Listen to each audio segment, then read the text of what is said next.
Welcome Capricorn Rising. This is your January 2024 astrology forecast. Enjoy what's coming your way. Today's video, we're going to be talking about the lunations, the Sun, Venus, Mars, and Mercury. These are our personal planets, and the houses and you. On the 11th of January, you have a new moon in your first house, Capricorn. This is the seeding moment of an emotional reset that you'd like to see flourish in the future. And being in your first house, this is really connected to you. It's a very personal lunation. This is when we're a little bit quieter and insular and really getting in touch with our emotional self and landscapes. So we always are moving and shaking and got our plans for the future. And sometimes we need to check in and acknowledge and respect our emotions and start something new that feels more in flow with our human selves and experience. So enjoy that lunation. Here's your opportunity, Capricorn, to reset in regards to a new relationship or even a new relationship to yourself.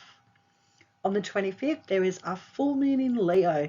This lunation is going to be hard to miss for anybody on planet Earth because a full moon in Leo is a bright, obvious moment of the month when we are proud, we're full of vitality and very headstrong in regards to how we emotionally feel. So when it's a full moon in your 8th house, Capricorn rising, this is when you might have the moment of awareness that you have finished paying a long-term debt off or a financial obligation. Resources are coming to a close as well because full moons point to culmination points. But emotionally for you, this is fantastic for really being aware of a strong connection with a person or a resource now that has come full circle and you are moving on. So enjoy that lunation on the 25th of the month, Capricorn. I think it's going to be a really poignant moment. Okay, our first personal planet, Mercury, we're going to be talking about now, has been tracking in your 12th house, and on the 13th, it ingresses into your first house, Capricorn. So Mercury is about our mental landscapes, how we communicate, what we think about. It's a very active planet, and it's also associated with change, speed, and adaptability. So when it goes in your first house, you could be very aware that you're a lot more capable than you're giving yourself credit for, and you've got the mental dexterity to get on with it when it comes to making decisions for yourself, how you're communicating with other people, or even thinking or contemplating some changes in your physical body. On the 18th, we see Mercury sextiling Saturn in Pisces, your third house.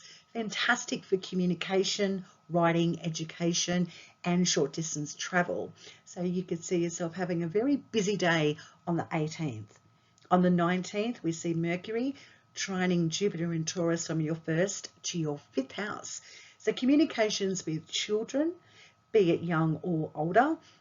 Also investments and romance. This is where you can be communicating and thinking about those topics, but in a trine aspect. This looks auspicious for something to grow and expand because Jupiter, that planet of growth and expansion in your fifth house, looks like there's an investment, or even children are very prominent on this day for you. And even a romance can be really highlighted here and quite lovely. So enjoy that, Capricorn rising. On the 20th of the month, we have a big moment for all of us. The Sun is entering Aquarius, but for you, Capricorn, it's your second house of finance, possessions, and resources. And also on the same day, we see planet Pluto leaving your sign, your first house, and entering into Aquarius, your second house, for 20 plus years.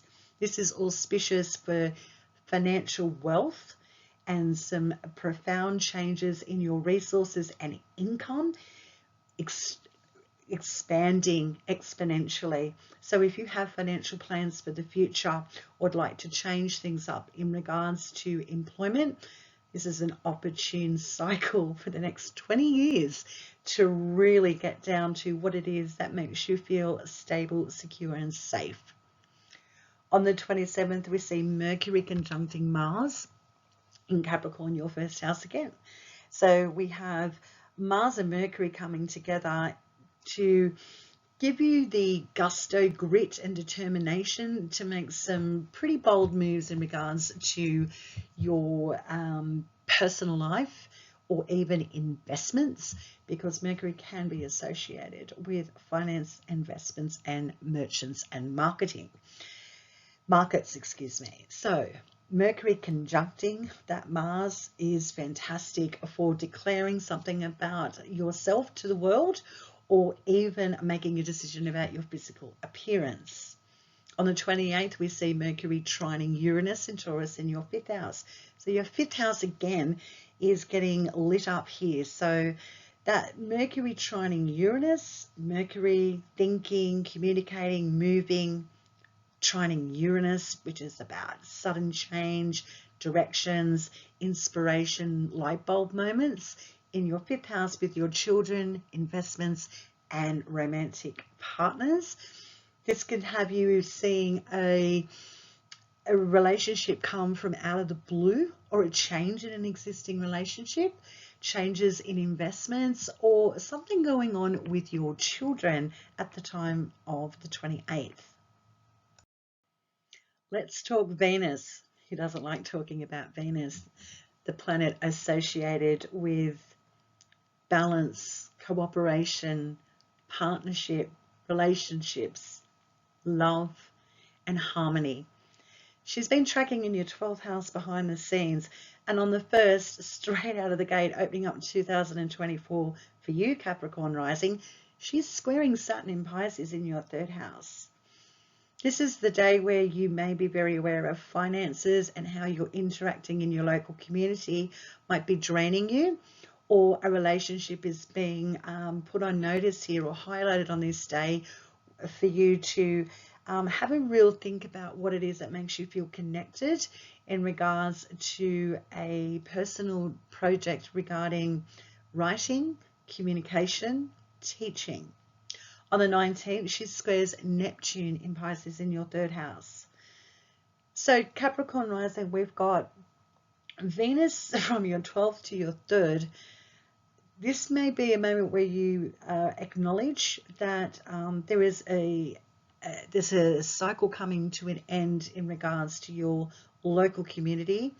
Could be technology. It could also be a project that you see slowly dissolving and moving away from your reality. So if there's anything that you felt like is a bit higgledy-piggledy and unclear, this could be a day where you just go, okay, give yourself some time and space to readjust, because something in your community, technology, or teaching or writing may need to be removed or pulled away from so you can have more space.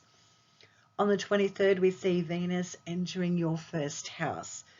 This is delicious for being in flow with your sensual body, feeling a lot more harmonious, especially since you've had a pretty rough start with Venus transits coming into the year.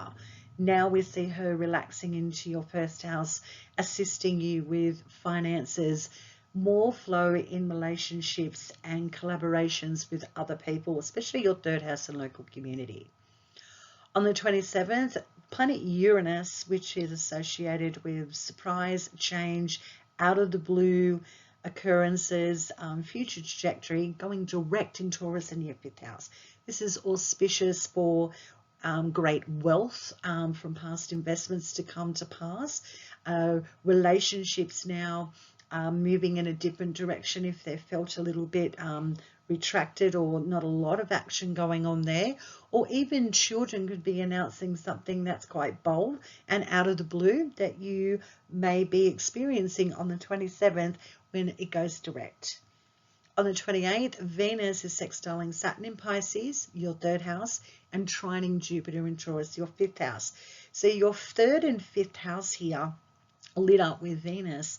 This is looking really auspicious for something in your local community or your environment. Even short distance travel looks fantastic for expansion and growth, especially if it's connected with children, a romantic partner, or investments. You could be traveling with a partner or traveling with your children, or coming to see each other, exchanging a lot of dialogue and communication. But when Venus is in these aspects, we're talking about harmony and feeling very in flow. That divine feminine energy is all there for you to tap into come the 28th of January, Capricorn rising. Our last personal planet, which is Mars, associated with action, drive, and determination, grit, bold moves, and sometimes naivety, has been tracking in your 12th house. So this is a nice change up for you when Mars moves into your first house. This is where you have the gusto to see something through in regards to a personal project, or cut something out in your personal appearance, or even your physical body that you know has been weighing you down, and now you're going, no, I'm determined, I'm going to change something in my own experience for my personal self. On the 9th, Mars sextiles Saturn in Pisces, your third house. So this is a lot of busyness and a lot of forward movement and momentum in regards to short distance travel, your local community, teaching, writing, education. There could be something here that you're moving on from, or really determined to get going in regards to communicating, and even your technology. On the 12th, we see Mars trining Jupiter and Taurus in your fifth house. This is fantastic for opening up and being very future oriented in regards to children, investments, or a love interest. So expect some passion and sparks to fly on the date of the 12th of January. On the 29th, we see Mars trining Uranus in Taurus, your fifth house.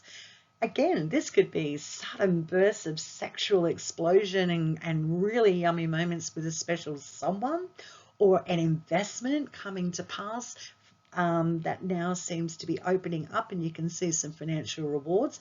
Or even children can be a little bit troublesome in these days, or just a little bit feisty. Cosmic Girl 101 signing off now, Capricorn rising. I hope you have a blessed 2024, and we'll see you next month.